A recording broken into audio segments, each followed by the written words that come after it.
Hey, it's Dr. Thornell with New England Family Chiropractic, and I want to give you a new deskercise exercise. It's a bit of a stretch today. It's called a seated psoas stretch. Now, your psoas muscle is a muscle that attaches down onto the top part of your femur, and then it comes up and it attaches into your low back, and it's on the front side of your spine. So if we were to touch your psoas, it would be coming way in through the front of your abdominals, just off to the side, and trying to push all the way to your spine. That's where the psoas muscle is.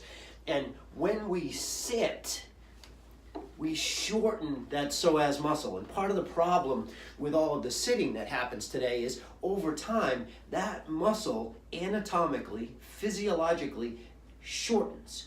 So that when we then go to stand up, we have a hard time getting that muscle to lengthen again and be able to stand up properly.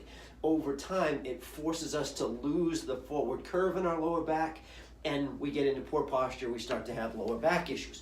So one of the things that's a really smart idea to do while you're sitting is to stretch that psoas muscle. The best way to do that is to get the heck out of your chair and move around and do some standing stretches. But if you're forced to sit, this is a way to do a seated psoas stretch. So the first thing we're going to do is make sure that we're not rounding out our lower back and losing the forward curve we're supposed to have. So step number one, we're going to sit up nice and straight. We're going to rock our pelvis forward by pushing our belly forward.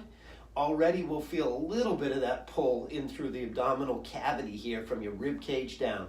And then what we want to do, we're going to keep our feet and our knees facing forward. We're going to turn our upper body as far as we can. It helps if you have an arm on your chair you can grab onto and twist a little bit.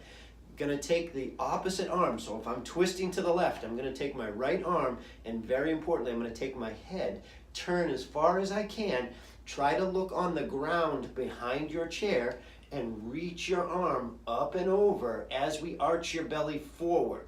Now where we should feel that is in the opposite side from where I'm twisting. So up in the right side, that psoas muscle is now being lengthened and stretched.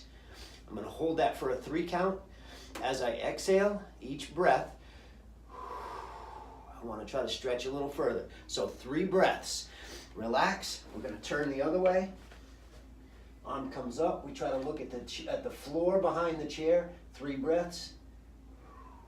And relax. And if you do that once every hour or so, that'll help keep those psoas muscles lengthened. Then when you do go to get out of your chair, you don't have to do this thing where you're all hunched over. You'll be able to stand up, get your belly forward, and stand right up out of that chair and walk. So that's your seated psoas stretch.